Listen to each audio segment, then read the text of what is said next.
We're making a video of the sewer line at 623 East Rich. Pushed out from a clean out in the basement on the stack out to 121 feet. There's a little bit of a lip right there. That's got to be really close to the city sewer line. I located it and I was past center of the street on a down angle, which means just the other side of that lip should be the city sewer line, but I cannot bounce over it. I was trying, but it wouldn't go. So we're going to go ahead and pull back now. We got just a trickle of water running so that I can keep my lens clean. That's our down angle. This is a 6-inch tile pipe. We're going to see a reasonable amount of roots in it in a few spots like that. Cutter through here with this thing running as high a volume of water as we could might help clean it out the rest of the way. A lot of these are loose from, we ran a cutter through here a little while ago. Some of them are still stuck in there, especially the 6-inch section. We'll see if you see, there's some that haven't been trimmed out on the upper left. Right there at about 10 to 11 o'clock on all that pipe. It's already got some water in it. Squeeze and pull back.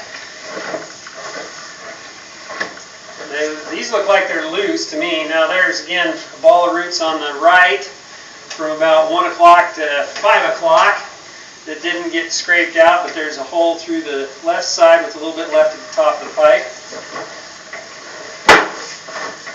And that's the predicament with running a 4-inch cutter, which is how big we can run through here into a 6-inch pipe. And we'll see here in a second when we change the size of the pipe. There's some more roots on the right side and on the right side. It would be ideal if we could get a 6-inch cutter in here to probably do a much better job.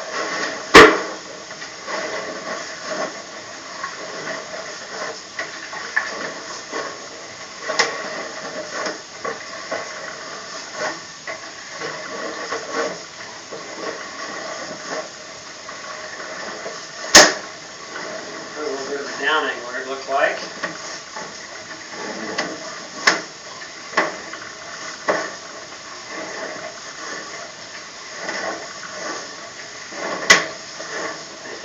Our transition because the big ball of roots was in it. Oh, that is our transition right there. So this is 4-inch pipe. You can see how the camera drops. 6-inch. So that's 6-inch and this is 4-inch right here. So we've run a full-size cutter through this part of the pipe. It should be about as cleaned out as it can be.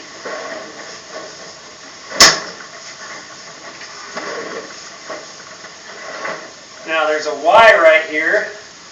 And the sewer card shows a line coming in.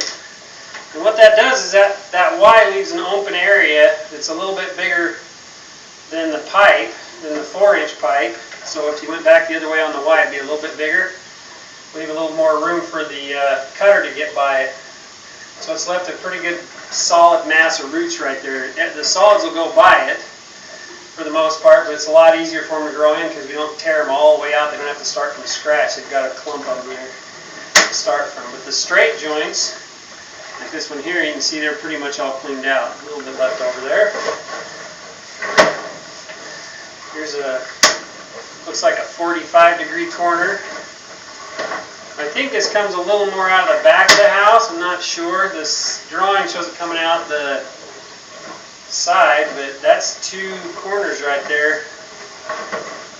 There's our cast iron. 10 feet of cast iron would be consistent with going out the back of the house, I think, more than the front. Plus, we've got the floor drain coming in right here, which would be consistent with the line heading due north on the side of the basement, and that's consistent with the Y that goes into the floor. You can see that the Y is a straight shot going down in.